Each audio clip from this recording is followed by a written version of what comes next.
Hello बच्चों। तो कैसे हैं आप लोग? देखिए, मैं हूं नागेंद्र कुमार पटेल और आप देख रहे हैं अपना मनपसंद स्टडी चैनल साइंस मस्ती विथ नागेश सर।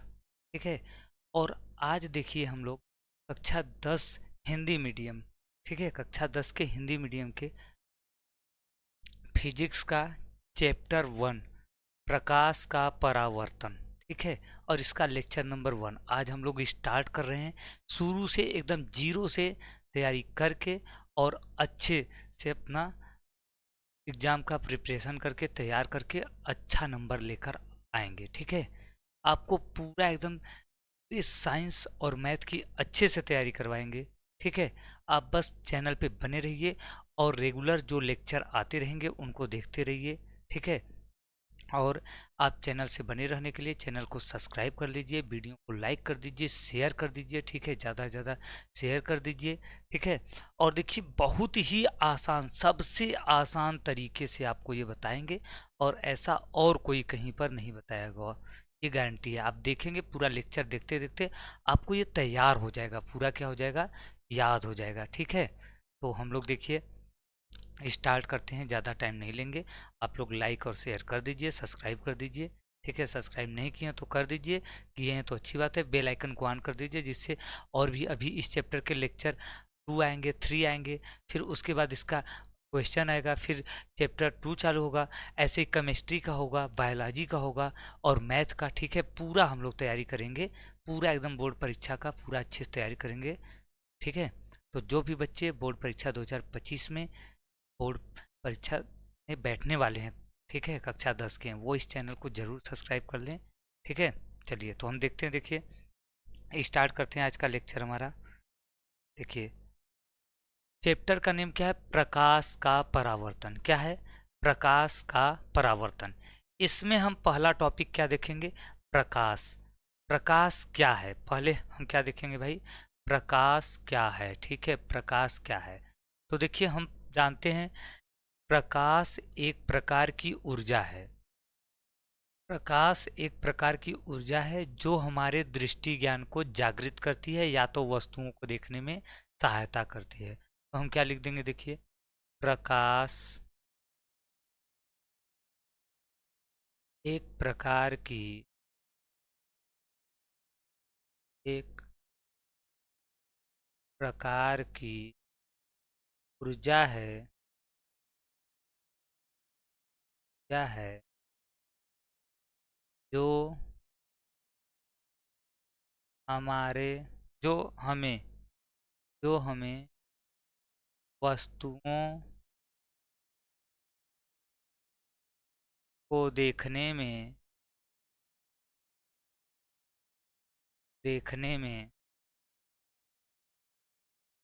सहायता करती है। क्या करती है, सहायता करती है। ठीक है, जो हमें वस्तुओं को देखने में क्या करती है भैया, सहायता करती है। ठीक है, प्रकाश एक प्रकार की ऊर्जा है जो हमें वस्तुओं को देखने में क्या करती है, सहायता करती है। ठीक है, यह हमें वस्तुओं को देखने में क्या करती है, सहायता करती है। प्रकाश के आधार पर वस्तुएं दो प्रकार की होती हैं। प्रकाश के आधार पर, देखिए प्रकाश क्या है, प्रकाश एक ऊर्जा है। बिना प्रकाश के हम वस्तु देख ही नहीं सकते हैं।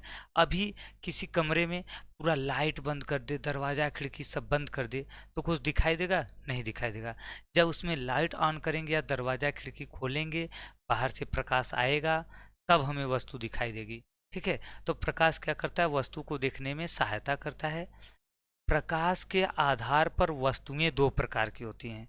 प्रकाश के आधार पे जो हमारी वस्तुएं होती हैं वो क्या होती हैं, दो प्रकार की होती हैं। पहला देखिए, दीप्त वस्तुएं। दीप्त वस्तु क्या होती है, देखिए, जो स्वतः प्रकाश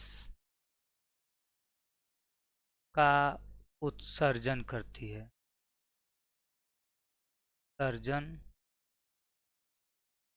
करती है। ठीक है, वह वस्तु जो स्वतः प्रकाश का उत्सर्जन करती है वह क्या कहलाती है, दीप्त वस्तु का कहलाती है।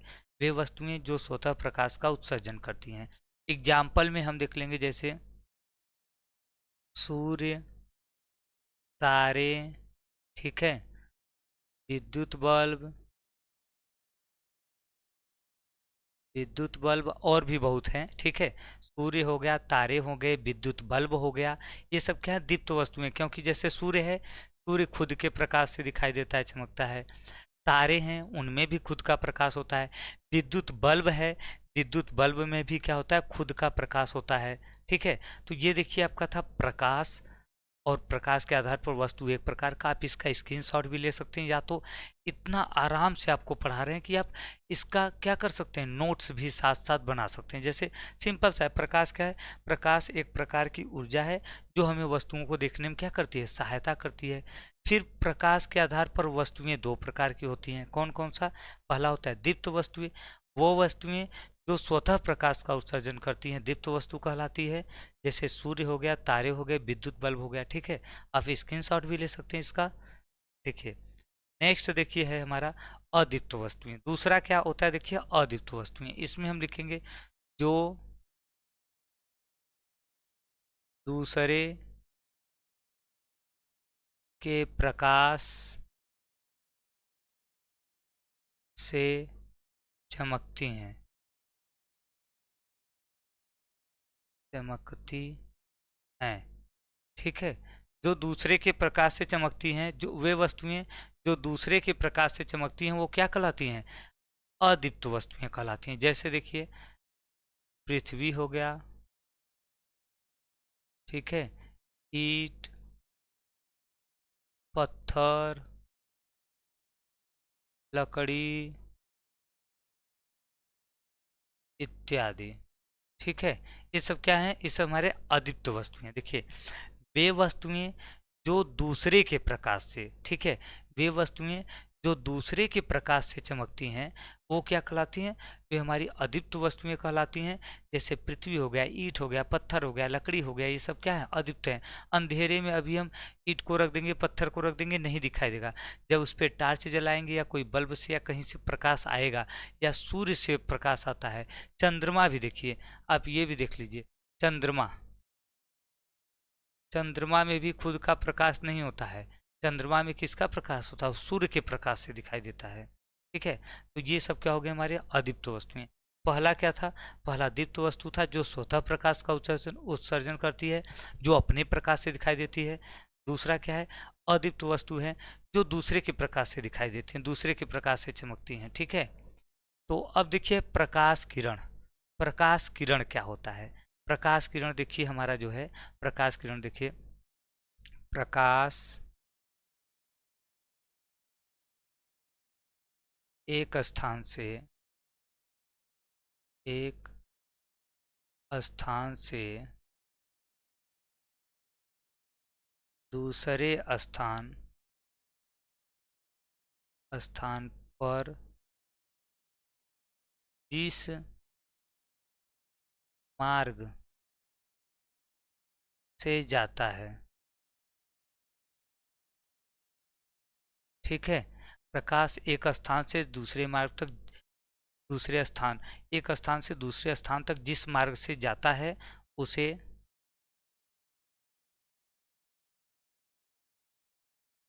प्रकाश किरण कहते हैं,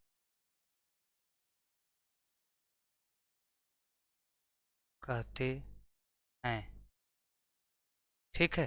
देखिए प्रकाश एक स्थान से दूसरे स्थान तक जिस मार्ग से होकर जाता है, उसे हम क्या कहते हैं, प्रकाश किरण कहते हैं।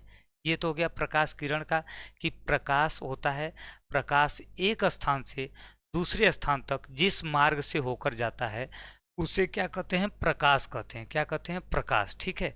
अब प्रकाश किरण पुंज क्या होता है, देखिए ये देखिए होता है हमारा, देखिए प्रकाश किरण पुंज, ये देखिए होता है कि जब दो या दो से अधिक अधिक प्रकाश प्रकाश एक साथ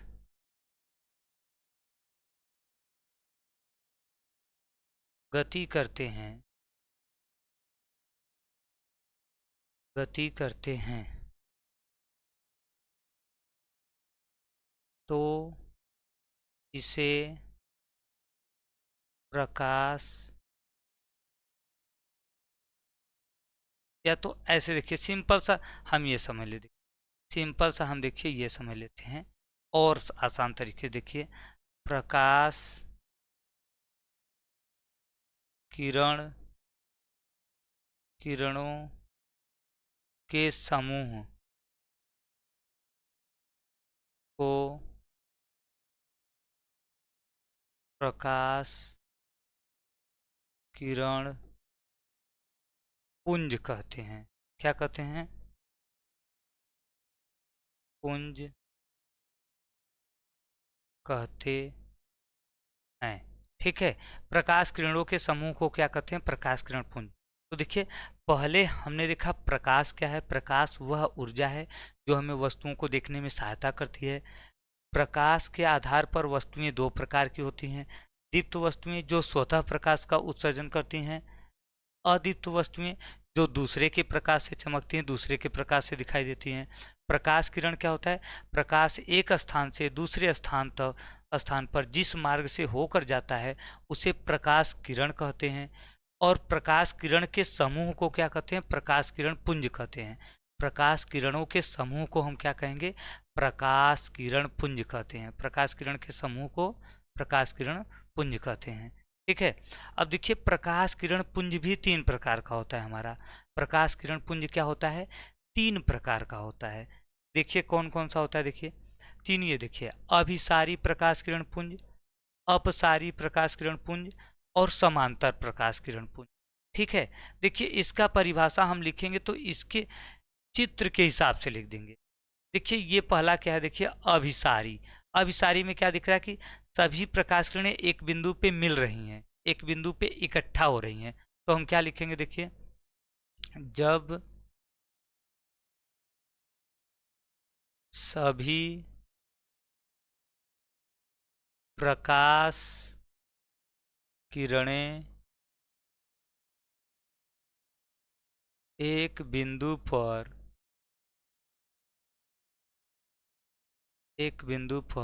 मिलती हैं,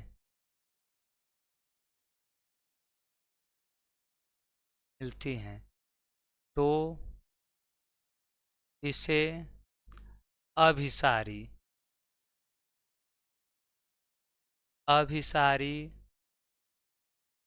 प्रकाश किरण पुंज कहते हैं। पुंज कहते हैं।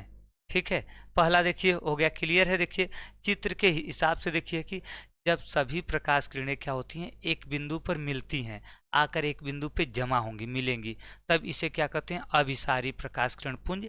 क्योंकि अभिसरित होने का अर्थ होता है इकट्ठा होना। अभिसरित होने का मतलब क्या होता है? इकट्ठा होना, आकर एक बिंदु पर मिलना या एक बिंदु पे इकट्ठा होना, ये क्या होता है? अभिसरित। तो अभिसारी मतलब आके एक बिंदु पे मिलना या इकट्ठा होना होता है। ठीक है, दूसरा देखिए क्या होता है? अपसारी प्रकाश किरण पुंज। अपसारी में देखिए क्या है, इसमें देखिए कि सभी प्रकाश किरणें एक बिंदु से निकल रही हैं, फैल रही हैं। तो हम लिखेंगे जब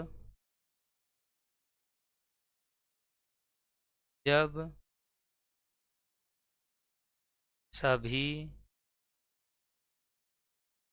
प्रकाश किरणें एक बिंदु से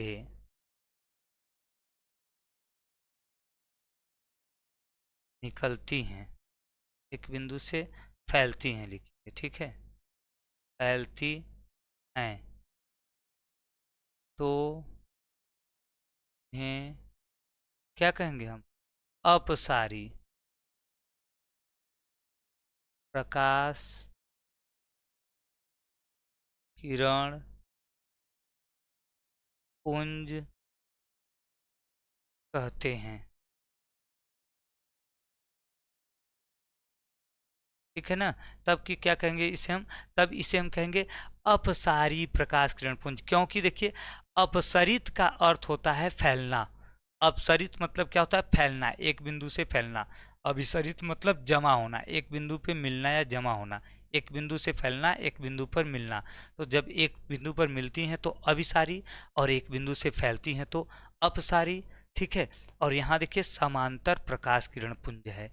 समांतर प्रकाश किरण पुंज क्या होता है, देखिए ये एक दूसरे के समांतर होती हैं, न तो किसी पर बिंदु पर मिलती हैं न किसी से चलती हैं। ठीक है। तो देखिए जब प्रकाश किरणें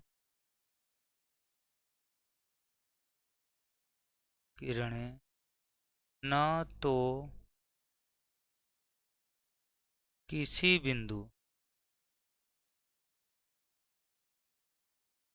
पर मिलती हैं, न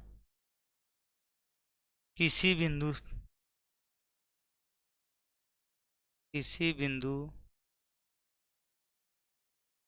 से चलती हैं। ठीक है। न किसी बिंदु से चलती हैं। देखिए जब प्रकाश किरणें न तो किसी बिंदु पर मिल रही हैं और न ही किसी बिंदु से चल रही हैं, देखिए सीधे सीधे, न तो किसी एक बिंदु से चल रही हैं, न जाकर किसी एक बिंदु पे मिल रही हैं, एक दूसरे के समांतर सीधे चलेंगी, तब इसे हम क्या कहेंगे, तब इसे हम कहेंगे समांतर प्रकाश किरण पुंज। क्या कहेंगे, समांतर, एक दूसरे के समांतर। देखिए नाम से ही पता है, अभिसारी मतलब इकट्ठा होना, अपसारी मतलब फैलना, और समांतर मतलब क्या होता है, समांतर वो तो है ही, एक दूसरे के समांतर, न किसी बिंदु पर मिलेंगी और न ही किसी बिंदु से चलेंगी। ठीक है। तो ये देखिए हो गया, ये हमारा है प्रकाश किरण पुंज कितने प्रकार के होते हैं, इसका भी आप स्क्रीनशॉट ले सकते हैं, या तो आप साथ साथ नोट भी कर सकते हैं, साथ साथ लिख भी सकते हैं। बहुत ज़्यादा फास्ट नहीं चल रहे हैं, आप लिख सकते हैं साथ साथ। ठीक है। तो अब देखिए अगला, देखिए क्या है हमारा प्रकाशिक माध्यम। प्रकाशिक माध्यम देखिए क्या होता है भाई, प्रकाशिक माध्यम। ठीक है। देखिए प्रकाशिक माध्यम क्या होता है, देखिए प्रकाश जिस पदार्थ से होकर जाता है उसे प्रकाशिक माध्यम कहते हैं। ठीक है। प्रकाश किरण जिस पदार्थ से होकर गुजरता है, प्रकाश किरण है वह जाएगा तो किसी में से होकर जाएगा ना, जैसे वायु में से होकर जाएगा, कांच में से जाएगा, जल में से जाएगा, कहीं से होकर जाएगा। तो जिस माध्यम में से हो, मतलब जिस वस्तु में से होकर जाता है, जिस पदार्थ में से होकर जाता है, उसे क्या कहते हैं, प्रकाशिक माध्यम कहते हैं। प्रकाश किरण जिस पदार्थ से होकर, जिस वस्तु से होकर, जहाँ से होकर जाता है, वह क्या कहलाता है, प्रकाशिक माध्यम कहलाता है। क्या कहलाता है, प्रकाशिक माध्यम। ठीक है। और देखिए जो प्रकाशिक माध्यम है हमारा, ये भी तीन प्रकार का होता है, पारदर्शी माध्यम, पारभासी, या इसी को कहते हैं अल्प पारदर्शी माध्यम, और तीसरा क्या है, अपारदर्शी माध्यम। तो तीनों को हम देखिए बारी बारी से डिफाइन करेंगे, डिफिनीशन लिखेंगे, परिभाषा, और इसका उदाहरण भी लिखेंगे। ठीक है। जैसे देखिए पारदर्शी माध्यम क्या होता है, देखिए देखिए ये है कि जिसमें से होकर, इसमें से होकर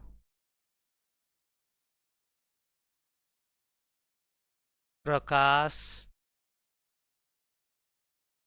का पूरा भाग निकल जाता है,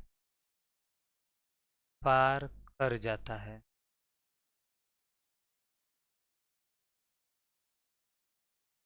कर जाता है। ठीक है। जिसमें से होकर प्रकाश का पूरा पूरा भाग क्या करता है, पार कर जाता है। ऐसा वस्तु जिसको प्रकाश का पूरा पूरा भाग पार कर जाता है, वह क्या कहलाता है, पारदर्शी माध्यम कहलाता है। और देखिए जब प्रकाश का पूरा पूरा भाग पार कर जाएगा तो इसका मतलब क्या होता है, इसका मतलब होता है कि उसमें से हमें वस्तु साफ साफ दिखाई देगी।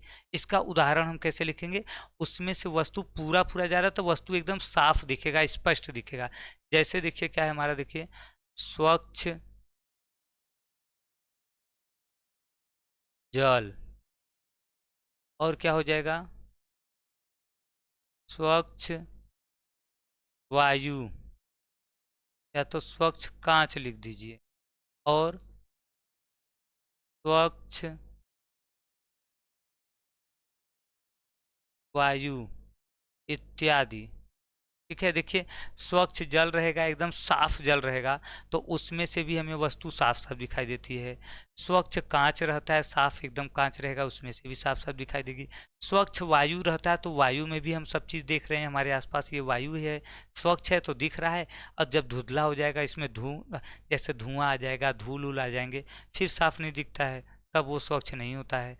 तो मतलब पारदर्शी माध्यम क्या है, जिसमें से होकर प्रकाश का पूरा पूरा भाग पार कर जाता है, निकल जाता है, वह पारदर्शी माध्यम कहलाता है। जैसे स्वच्छ जल हो गया, स्वच्छ कांच हो गया, स्वच्छ वायु। साफ साफ बात है कि इसमें से हमें वस्तु दिखाई देगी साफ साफ, तो मतलब पूरा पूरा पार कर जा रहा है, पारदर्शी है। दूसरा देखिए क्या है, दूसरा हमारा देखिए है पारभासी या अल्प पारदर्शी माध्यम। पारभासी या इसी को अल्प पारदर्शी, देखिए नाम से पता है, पारदर्शी में पूरा पूरा प्रकाश निकल गया। अल्प पारदर्शी है तो अल्प में से अल्प रूप से निकलेगा ना, आधा निकलेगा, आधा रह जाएगा। तो हम लिखेंगे, देखिए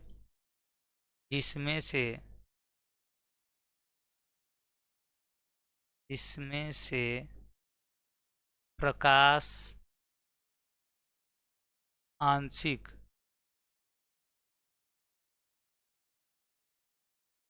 रूप से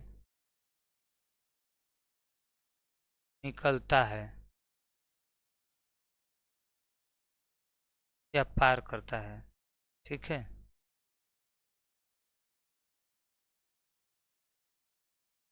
पार करता है। ठीक है, देखिए मतलब पार पारभासी माध्यम क्या है, वह माध्यम, वह वस्तु जिसमें से होकर प्रकाश आंशिक रूप से पार करता है। आंशिक रूप मतलब होता है कि कुछ भाग चला जाएगा, कुछ भाग आधा आधा कर सकते हैं, आधा से कम अधिक, ऐसा कुछ भाग चला जाएगा, कुछ भाग रह जाएगा। ठीक है, ये होता है हमारा आंशिक रूप। तो जब उसमें से कुछ भाग रह जाएगा, कुछ भाग चला जाएगा, तो उसमें से देखिए क्या होगा, उसमें से हमको वस्तु तो दिखाई देगी, स्पष्ट नहीं दिखाई देगी। क्या होगी, स्पष्ट नहीं दिखाई देगी साफ साफ, क्योंकि आधा प्रकाश जा रहा है तो आधा दिखाई देगी ना, साफ नहीं दिखाई देगी। तो जैसे में देखिए आ जाएगा हमारा, जैसे में देखिए रंगीन कांच, एक मिनट, रंगीन कांच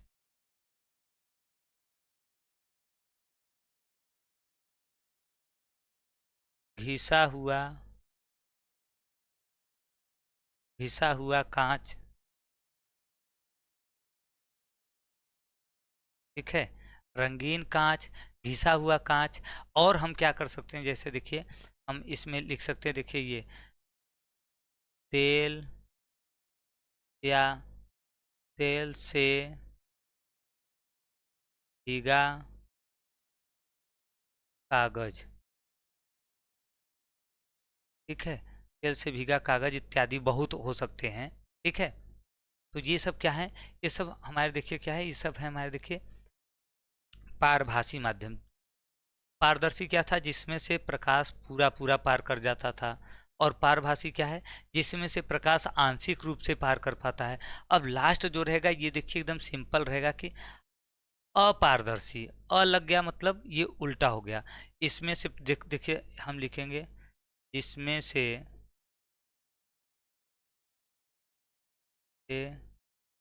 प्रकाश पार नहीं हो पाता,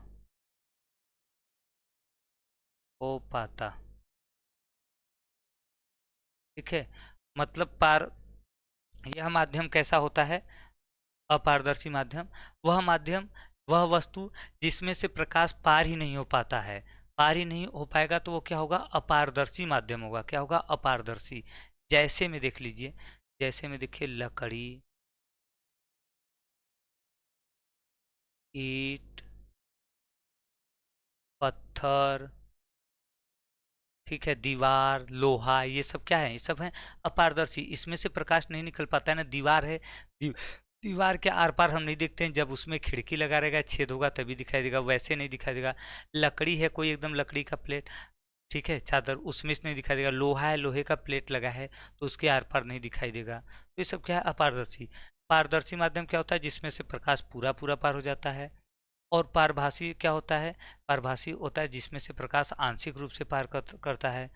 और अपारदर्शी क्या होता है? जिसमें से प्रकाश पार ही नहीं कर पाता है। ठीक है। और देखिए अगला आपका क्या है, देखिए प्रकाश के गुण हैं। ठीक है, प्रकाश के गुण। अगला क्या है, देखिए टॉपिक हमारा प्रकाश के गुण या प्रकाश के विशेषता कह सकते हैं। प्रकाश के विशेषता। तो देखिए प्रकाश के गुण क्या क्या है, देखिए पहला देखिए प्रकाश सरल रेखा में गति करता है। प्रकाश विद्युत चुंबकीय तरंगों के रूप में गति करता है। प्रकाश निर्वात में गति करता है। ठीक है, निर्वात में हम नहीं चल सकते हैं। निर्वात मतलब जहाँ पूरा खाली स्थान हो, वायु भी ना हो, कोई ऑक्सीजन ना हो, कोई गैस ना हो, कोई चीज़ ना हो, वो पूरा होता है निर्वात। तो हम निर्वात में नहीं चल सकते हैं, प्रकाश चल सकता है। निर्वात में प्रकाश की चाल 3 × 10⁸ मीटर पर सेकेंड होती है। ठीक है, निर्वात में प्रकाश का चाल कितना होता है? 3 × 10⁸ मीटर पर सेकेंड। प्रकाश परावर्तन तथा अपवर्तन के नियम का पालन करता है। ठीक है, दृश्य प्रकाश का तरंगदैर्घ्य 4000 से 8000 एंगस्ट्रॉम होता है। प्रकाश परावर्तन तथा अपवर्तन के नियम का पालन करता है। दृश्य प्रकाश का तरंगदैर्घ्य कितना होता है? 4000 से 8000 एंगस्ट्रॉम, या कहीं कहीं किताब में इसको 3900 से 7800 भी दे देता है। कहीं कहीं क्या दे देता है इसको, देखिए 3900 से 7800 एंगस्ट्रॉम, कहीं कहीं ये भी दे देता है। कहीं कहीं 3900 से 7800 देता है, कहीं कहीं 4000 से 8000, कोई दिक्कत नहीं है। ठीक है, तो प्रकाश सरल रेखा में, सीधी रेखा में गति करता है। प्रकाश चुंबकीय तरंगों के रूप में गति करता है। प्रकाश निर्वात में गति करता है।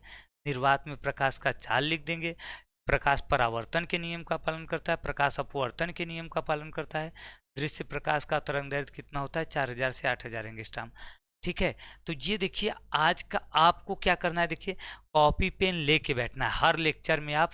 ठीक है, आप जितने भी लेक्चर करेंगे कॉपी पेन लेकर बैठेंगे, साथ साथ नोट भी करते चलेंगे, और क्लास के बाद आप इसको रिवीजन करेंगे। अगला लेक्चर देखने से पहले, अगला लेक्चर देखने से पहले एक बार इसको आप फिर से रिवाइज कर लेंगे, समझ लेंगे, तब अगला लेक्चर समझ में आएगा। ठीक है, तो ये फर्स्ट लेक्चर में आज हम लोग क्या क्या पढ़े थे, देखिए फर्स्ट लेक्चर में देखिए हम लोग पढ़े थे क्या क्या पढ़े थे भाई। देखिए हम लोग पढ़े प्रकाश, प्रकाश के आधार पर वस्तु दीप्त और अदीप्त वस्तु। फिर प्रकाश किरण, प्रकाश किरण पुंज पढ़े। प्रकाश किरण पुंज 3 प्रकार के होते हैं, कौन कौन से? अभिसारी, जिसमें किरण एक जगह पर मिलता है एक बिंदु पर। अपसारी, जिसमें एक बिंदु से फैलता है। और समांतर, जिसमें न तो किसी बिंदु पर मिलता है न तो किसी बिंदु पर फैलता है। आगे क्या है? प्रकाशिक माध्यम, प्रकाश जिस पदार्थ से, जिस वस्तु से होकर जाता है वह प्रकाशिक माध्यम कहलाता है। प्रकाशिक माध्यम 3 प्रकार का होता है, पारदर्शी, पारभासी, अपारदर्शी। पारदर्शी में क्या होता है? इसमें प्रकाश पूरा पूरा पार निकल जाता है, वस्तु साफ दिखाई देती है। अल्प पारदर्शी या पारभासी में इसमें प्रकाश आंशिक रूप से निकलता है, मतलब प्रकाश का कुछ भाग निकल जाएगा, कुछ भाग रह जाएगा। और अपारदर्शी, जिसमें प्रकाश पार ही नहीं कर पाता है। ठीक है, और प्रकाश के गुण, ये इतना हो गए। तो अब हम लोग नेक्स्ट लेक्चर में आगे का टॉपिक करेंगे। ठीक है, इसके बाद का जो प्रकाश के परावर्तन है, गोली दर्पण संबंधित परिभाषाएं सब करेंगे। ठीक है, आप सभी लोग को अच्छा लगा होगा। ठीक है, अच्छा लगा है तो सब लोग लाइक भी कर दीजिए, शेयर और सब्सक्राइब कर दीजिए। और आप लोग जरूर कमेंट में ये जरूर बताएंगे कि आपको कैसा लगा लेक्चर, ये कैसा लगा, आपको समझ में आया कि नहीं आया। समझ में आया वो भी बताइए। अगर कुछ टॉपिक नहीं समझ में आए हैं, कैसे उसको और अच्छे समझाना है, या फिर आपको क्या नहीं समझ में आया, आप वो भी बताइए कमेंट में कि आपको कौन सा टॉपिक नहीं समझ में आया इसमें से। उसको हम नेक्स्ट लेक्चर में फिर से समझाएंगे। ठीक है, नेक्स्ट लेक्चर में फिर से आपको बताएंगे।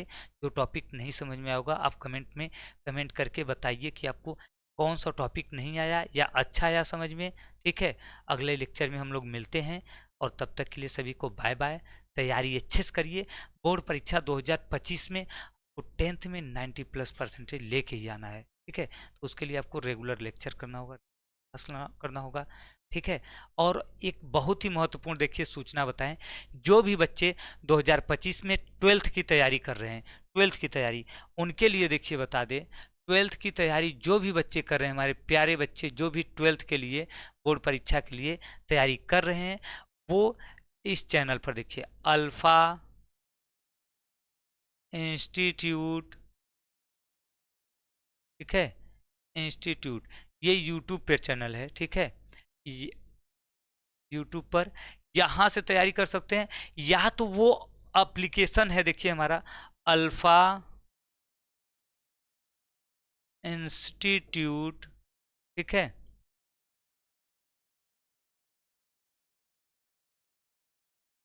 इंस्टीट्यूट प्रो, प्रो नाम से देखिए एक केवल आ जाता है अल्फा इंस्टीट्यूट, उसे नहीं करना है। अल्फा इंस्टीट्यूट प्रो नाम से एक एप्लीकेशन है, ये आपको प्ले स्टोर पर, किस पर, प्ले स्टोर पर मिल जाएगा।